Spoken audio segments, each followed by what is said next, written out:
भाजी अवघी विठाबाई माझी. म्हणजे त्यांची कांदा मुळा जे भाजी असेल ती सर्व काही भगवंत आहे असं त्यांना वाटत होतं. इतकं नामस्मरण ते करायचे. म्हणून आपण देखील भगवंताचं नामस्मरण चिंतन केलं पाहिजे, कारण त्या भगवंताचं नाव श्रेष्ठ आहे. या कलियुगामध्ये जर विचार केला तर भगवंताचं नाव हे कसं आहे, श्रेष्ठ आहे. कारण ज्या वेळेस 5 पांडवांनी भगवंताला विचारलं, भगवंता येणारं युग हे कोणतं आहे आणि येणाऱ्या युगामध्ये काय होणार आहे ते तू आम्हाला सांग. त्यावेळेस भगवंताने सांगितलं की तुम्ही 5ही जण 5 दिशेने जा आणि तुम्हाला जे आश्चर्य दिसतील ते मला येऊन सांगा. 5ही जण 5 दिशेने गेले आणि पहिलं आश्चर्य पाहिलं धर्मराजाने. भगवंता तुझा वाहन असणारा गरुड आहे, पंखावरती वेद लिहिलेले आहेत परंतु तोंडामध्ये मांसाचा तुकडा. दुसरं आश्चर्य पाहिलं होतं अर्जुनाने. भगवंता अरे नुकतीच वेलेली गाय आहे, जसं तिचं वासरू उभं राहिलं तसं त्यानं आपल्या आईला लात मारली.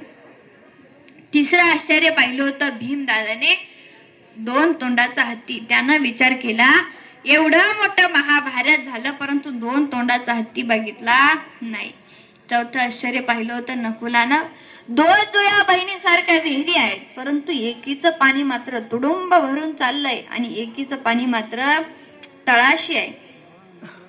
परंतु ज्या विहिरीचं पाणी तळाशी आहे ते कसं आहे, गोड आहे, आणि जे वाहत चालले ते मात्र खरं आहे. 5वं आश्चर्य पाहिलं होतं सहदेवानं की भगवंत रस्त्याने चालले, रस्त्याने जात असताना डोंगरावरून खूप मोठा दगड त्यांच्यावरती कोसळत होता, परंतु जसं भगवंताचं नाव मुखामध्ये आलं तसं तो दगड एका काँग्रेसच्या काडीने थांबला.